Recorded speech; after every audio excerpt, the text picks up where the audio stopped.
They thought he was finished. They threw a party. They made the videos. They sat on panels and laughed and played the song and acted like the verdict had already been delivered. And for a moment, I will be honest with you, it looked like maybe they were right. The weight of public humiliation is real. The volume of the attacks was deafening. When an entire sector of the internet aligns against one person, when every algorithm pushes the narrative of their downfall, when creators with hundreds of thousands of followers are competing to deliver the most devastating take, that has consequences. That reshapes perception. That buries people. Except Drake did not get buried. Drake dropped 3 albums, Iceman, Habibi, and Maid of Honor, and the numbers that came back did not just silence the critics. They incinerated the entire narrative. They torched the predictions. They turned every confident declaration about his commercial irrelevance into a receipt that is now being held up, in public, in front of the same audiences those predictions were delivered to. And instead of reckoning with that, instead of standing in the honesty of being wrong, certain content creators chose to do something far more revealing. They chose to manipulate the data. They chose to rewrite the timeline. They chose to frame historic success as quiet failure using statistics stripped of every shred of context that would have made them meaningful. That ends today. We are pulling every thread. We are reading every receipt. And by the time this video is over, you will understand not just what the numbers actually mean, but why certain people worked so hard to make sure you never found out. His name is Charles Brown. And before we go any further, let me be clear. This is not a personal attack. This is accountability. There is a difference. Charles has reacted to content in this space before, which makes him a participant in this conversation. His public statements are on record. And his public statements are exactly why we are here. Approximately 5 to 6 months ago, confirmed by a complex article that we can date and verify, Charles Brown told his audience that Drake's Iceman was going to debut somewhere between 125,000 and 225,000 first-week units. He did not whisper this. He did not hedge it carefully. He delivered it with conviction. He said, quote, he knows first-week sales going to be 175, 225 if people are curious.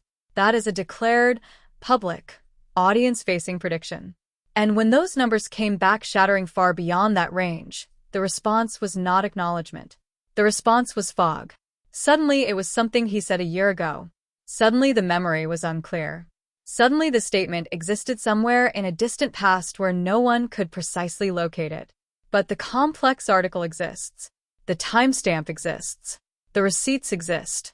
And the receipts say, 5 to 6 months ago. Not a year. Not casually.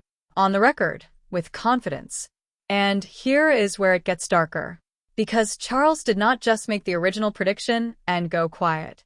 In the week directly before the release, after seeing the build-up, after reading the room, after clearly sensing that something historic was about to happen, he went on camera again and revised his projection to 450,000 units. 1 week before the drop, with no new single, no promotional campaign, no commercial infrastructure change, he nearly doubled his estimate. And then framed it as if this was always the range he had in mind. Think about what that maneuver actually is. It is not analysis. It is not updated forecasting based on new data. It is someone sensing a massive outcome approaching and quietly repositioning themselves close enough to it that they can claim proximity after the fact. It is a very human impulse, and it happens constantly in this space, but it only works if no one is watching closely enough to catch it. We are watching. We caught it. Now here is the part that genuinely enrages me. Not the bad prediction. Bad predictions happen. Not the revised forecast. Revisionism is uncomfortable but survivable. What enrages me is what happened after the numbers landed. Because certain creators looked at the actual, documented, record-breaking streaming data and figured out a way to present it as a cautionary tale. And they did it by deploying the oldest trick in the misleading data playbook: show people real numbers, stripped of all comparative context, and let the audience draw the wrong conclusion. Here is the specific move. Iceman came out on a Friday. Day 1. 140 million streams. That is not just a big number. That is one of the largest single-day streaming totals in the history of the platform. But then Day 2 came in at 92 million. And someone looked at that 92 million, looked at the drop from 140, and made a video telling their audience that the album was crashing, that it had no staying power, that what goes up must come down. They showed the day-by-day chart with numbers in red and presented it, with all the visual authority of data journalism, as evidence of collapse. This is where I need you to pay close attention, because what they showed you is real. The numbers were real. The drop was real. But the interpretation they attached to those numbers was not just wrong. It was the opposite of the truth. And the reason it was the opposite of the truth is something that anyone who has spent 15 minutes understanding how streaming data works already knows. Every single major album in the modern streaming era drops from day 1 to day 2. Every one, without exception. Because day 1 is the event. Day 1 is every fan, every casual listener, every person who saw the release announcement and hit play out of curiosity, all streaming simultaneously. And then day 2 settles into the natural rhythm of an album being consumed over time, rather than all at once. This is not a bug. It is not a warning sign. It is literally how streaming works. And the creators who built those day 2 collapse videos knew that. They had to have known that. Because they cover this industry regularly. Because they talk about streaming data constantly. Because the information that would have told them this is basic and freely available. Which means the choice to leave it out was not an oversight. It was a decision. Here is the comparison they refused to show you. And once you see it, you cannot unsee it. Drake's Iceman dropped 34% from day 1 to day 2. 34%. Charles Brown and others used that drop as the central evidence of an album with no legs. But let us look at some other numbers. Drake's own album Certified Lover Boy dropped 35% from day 1 to day 2. His album Scorpion, one of the most commercially dominant albums of a streaming era, universally described as a success, also dropped 35%. So Iceman actually performed marginally better in day 1 to day 2 retention than 2 of Drake's most celebrated commercial releases. But nobody made a video calling Scorpion a disaster. Nobody called CLB a crash and burn. The same statistical pattern applied to this album suddenly became proof of failure.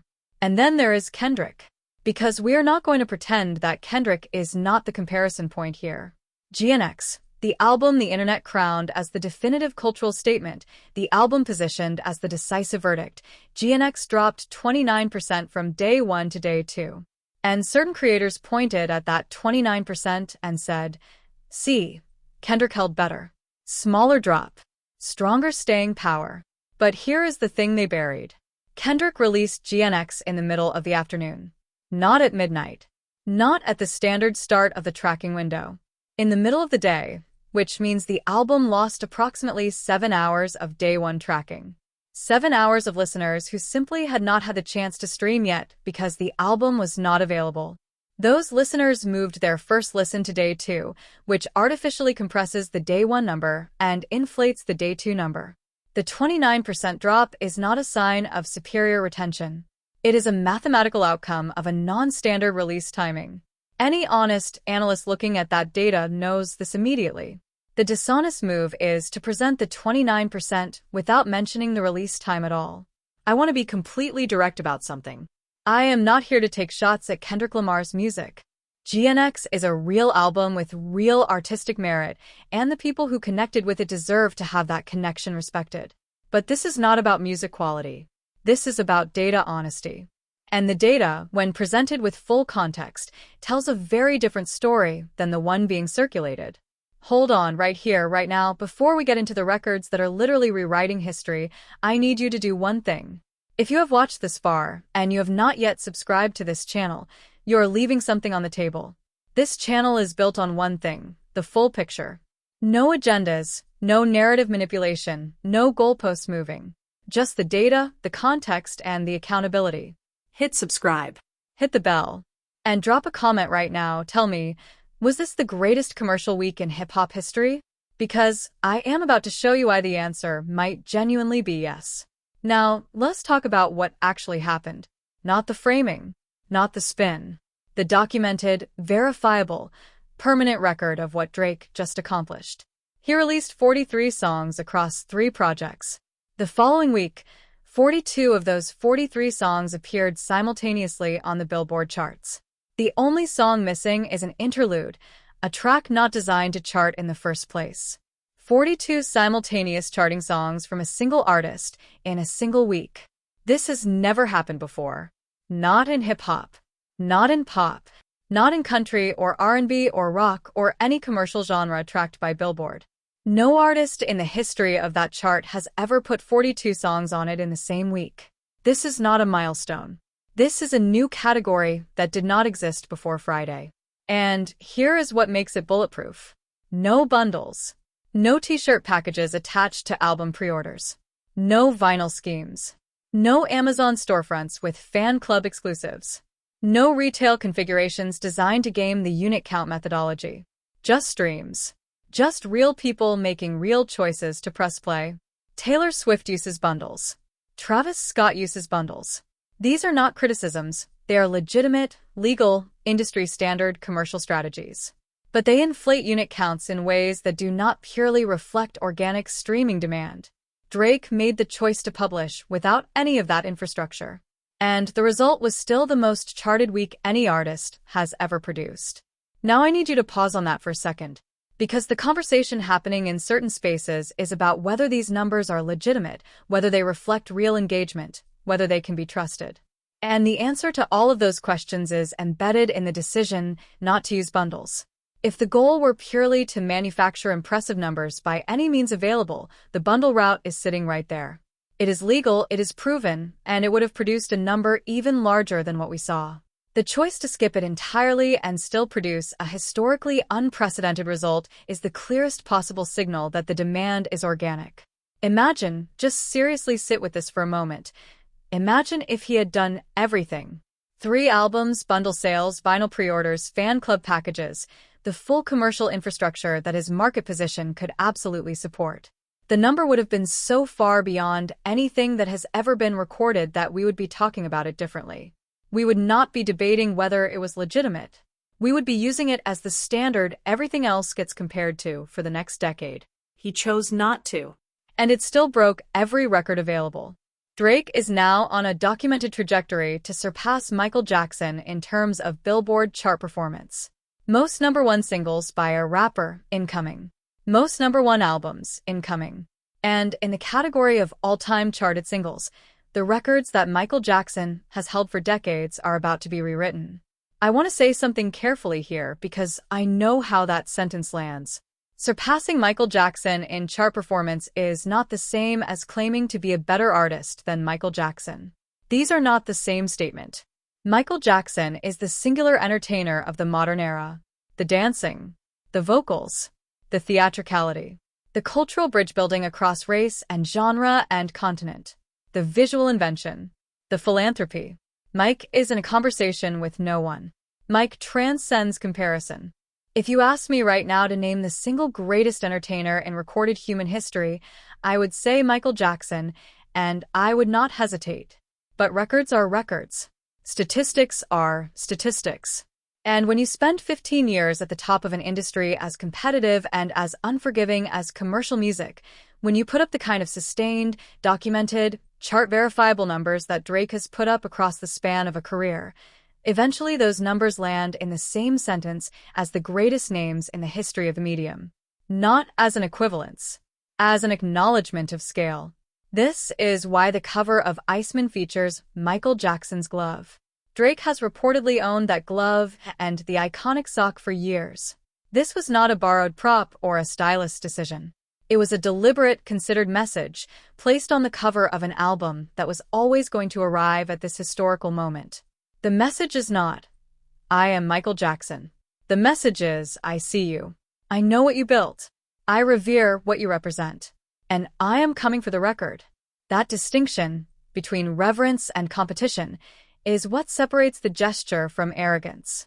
And the record that makes it official arrives through Janet SDFU, which is projected to become the #1 hit that What Did I Miss narrowly missed. When that lands, a chapter in music history closes and a new one opens with Drake's name at the top of it. Now I want to step back from the specific numbers and talk about the system. Because what Charles Brown did, the prediction revision, the timeline reframing, the misleading data presentation is not unique to him. It is a documented playbook. And understanding how it works is the only way to protect yourself from being a passive recipient of someone else's narrative. It starts with audience positioning. You find a group of people who want a particular outcome. You position yourself as the voice that delivers confirmation of that outcome. You build your brand on their hope. And then when the evidence starts moving against you, you begin the sequence. Step 1. Create temporal fog. If you made a prediction 5 months ago that was wrong, insist it was a year ago. Insist it was a casual comment. Blur the timeline until the audience cannot locate the original statement with certainty. Step 2. Retroactive repositioning. In the days before the truth arrives, quietly upgrade your prediction toward the actual outcome. Make a new statement on a trusted platform.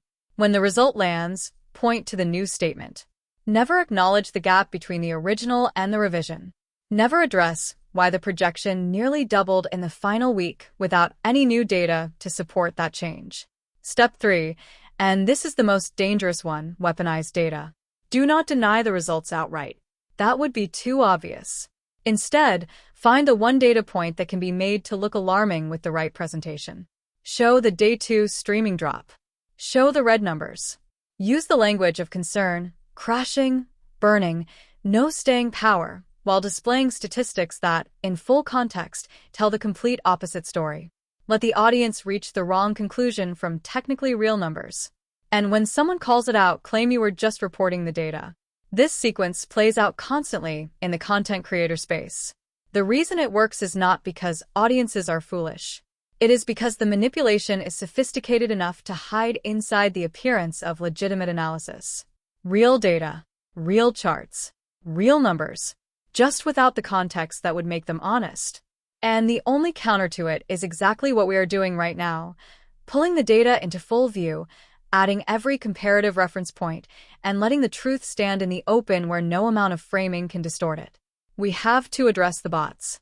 Because when every other angle collapses, when the predictions fail, when the data comparison destroys the staying power narrative, when the records pile up beyond any reasonable dismissal, the last move available is, the streams are not real. He is botting. The numbers are artificial. Here is why this argument does not survive contact with logic. Drake is currently involved in active legal action involving stream manipulation allegations. He is on the record in a formal legal context, arguing against exactly the type of behavior he is being accused of committing.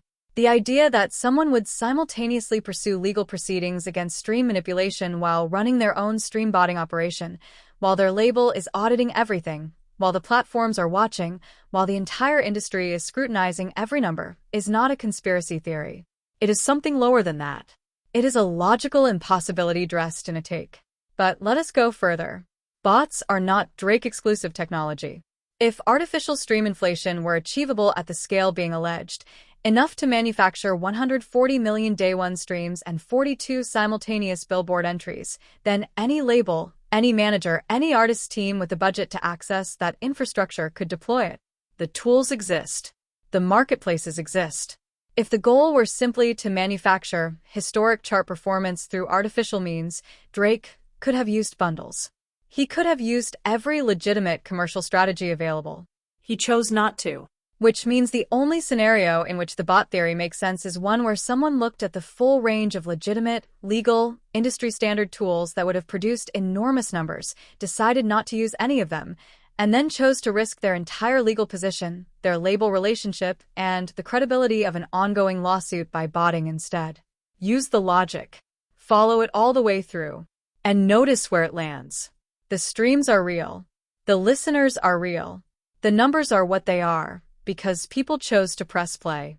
And that reality, that simple, organic, undeniable reality, is precisely what certain people have spent so much energy trying to obscure. Here is the question that does not get asked enough. Why does Drake's success make certain people this angry? Not skeptical, angry. Not curious, furious. Angry enough to make misleading videos. Angry enough to move goalposts. Angry enough to deploy a data manipulation playbook on an audience that trusted them to deliver something honest. The answer is not complicated, but it is uncomfortable. When you build content around someone's downfall, when your engagement, your growth, your brand narrative is constructed on the story that this person is finished, their comeback is not just a factual event. It is an attack on your infrastructure. Every streaming milestone is a brick removed from the foundation of everything you built. Every record broken is a direct challenge to the credibility you established with your audience. If they rise, your narrative collapses. And if your narrative collapses, your audience starts asking, what else did you get wrong? This is not about music. This is about ego. This is about the unbearable experience of being publicly, verifiably, documentably wrong, and not having the character to stand in that truth with your name attached. The clean, honest, no-hedging version of accountability says, I made predictions. The evidence proved them wrong. Here is the full context of what actually happened. Here is what I missed. Here is what the real numbers mean. That statement costs something. It costs credibility in the short term. It costs engagement from the portion of your audience that came specifically for confirmation of the outcome that did not happen. Saying it out loud requires the kind of intellectual honesty that this content landscape does not financially reward. And so, instead of paying that cost, certain people chose to bend the data, to shift the timeline, to find the angle that preserved the narrative at the expense of the truth. And the audience, the real people who watch these videos and repeat these takes and form beliefs based on what they are told, they're the ones who ultimately pay for it. Let's be honest about the full weight of this moment. Because this is not just a commercial story. The human dimension of it is what makes the achievement genuinely extraordinary beyond the numbers. Drake endured one of the most publicly brutal years that any artist at his level has ever survived. The battle itself. The accusations that went beyond music into deeply personal territory. The Super Bowl. The Grammys. Not like us becoming a cultural anthem for everyone who wanted to see him permanently diminished. The pile-on was not just loud, it was organized. Multiple fronts, multiple platforms, maximum pressure sustained over an extended period of time. And there were genuine moments where it looked like the damage might be irreversible, where the court of public opinion had delivered its verdict, where the path back to prominence looked so narrow that even the most optimistic reading of the situation could not clearly see it. Most artists do not come back from that level of public destruction. Not with 3 albums. Not with 43 songs. Not with records that have never been set before. They go quiet. They retreat. They let the cycle move on and hope that time softens the memory enough for a quiet return. They come back with something small and carefully managed, designed not to provoke, not to remind anyone of what happened, not to invite the comparison. They come back apologetically. Drake came back with everything. 3 albums. 43 songs. No bundles. No promotional singles. No safety net. Just the music, released all at once, into the largest possible moment of scrutiny, in front of an audience that had been actively primed to reject him. This is not how careful people behave. This is not how damaged people act. This is how someone acts when they have genuinely made peace with the judgment of everyone except the audience. When they have decided, consciously, deliberately, that the only verdict that matters is the one that arrives in streams and charts and listeners choosing, of their own free will, to press play on what you made. And the audience answered. They answered at 140 million streams. They answered at 42 simultaneous Billboard entries. They answered at records that put Drake's name in a sentence with Michael Jackson. That answer is not a fluke. It is not bought. It is not commercially manufactured. It is the documented evidence of a connection between an artist and an audience that survived everything the internet tried to do to destroy it. And that, regardless of what you think about him personally, regardless of whose side you were on during the beef, is something that deserves to be looked at clearly and honestly, and without the filter of a predetermined conclusion. History is patient. History does not watch the panel discussions. History does not preserve the hot takes. History looks at the records, the numbers, the longevity, and makes a clean judgment. Who mattered, how much, and for how long. When the definitive account of this era in hip-hop is written, Drake will not be a footnote. He will not be a cautionary tale about an artist who peaked too early and never recovered. He will be the central figure in a 15-year story of sustained commercial dominance that reshaped what the charts look like, what mainstream success sounds like, and what it means to maintain relevance in an industry designed to discard everyone on an 18-month cycle. He will be the artist who came back from public humiliation not with caution, but with overwhelming force. Not with apology, but with achievement. Not with one album, but 3, all at once, without commercial scaffolding, and produced results that no one in the history of the medium had ever produced before. The people who built their content on the narrative of his permanent decline? In the historical record, they are a data point about the predictive failure of narrative-driven analysis. A footnote about what happens when confidence in a desired outcome replaces honest engagement with actual evidence. Their predictions, their misleading data presentations, their goalposts moving, all of it becomes context for understanding why accountability matters and what it costs when creators choose their brand over the truth. That is not me being dramatic. That is the simple, honest trajectory of how legacy works. You cannot argue with chart history. You cannot reframe a permanent record. You cannot strip context from a number that is already in the books. The number exists. The record exists. The achievement exists. And it will be there long after every take, every prediction, and every crisis framing video has been buried under the next cycle of content. Here is what I want to leave you with. Not about Drake. Not about Charles Brown. Not about streaming drops or Billboard records or who said what 6 months ago. Something that cuts deeper than all of that. We are living in a moment where the speed of distribution has completely outpaced the standard of accountability. A misleading take reaches 1 million people in 4 hours. The correction, the full context, the honest reassessment that gets posted by someone with no algorithmic backing, seen by 3% of the original audience, and quietly absorbed into the noise. In that asymmetry between the viral wrong statement and the quiet accurate correction, public understanding gets distorted in ways that compound over time. People form beliefs based on the first emotionally satisfying version of events they encounter. And the first emotionally satisfying version is almost never the most accurate one. Creators have a responsibility inside that environment. Not because they're held to a legal standard. Not because a regulator is watching. But because they have audiences who trust them. And trust is not a metric. Trust is a relationship, a contract, an implicit agreement that when you deliver information, you are doing your best to deliver all of it. Not just the pieces that confirm what your audience already believes, not just the numbers that support the narrative you have been building, but the full picture, including the parts that complicate and challenge and correct. When you violate that contract, when you show day 2 drop numbers without explaining that every album has day 2 drop numbers, when you retroactively revise your prediction without acknowledging the original, when you perform certainty about a timeline that the receipts directly contradict, you are not just being wrong. You are choosing to mislead the people who trusted you. And that choice has a cost. Maybe not immediately. Maybe not this week.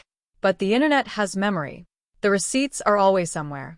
And the reckoning always arrives. This video is part of that reckoning.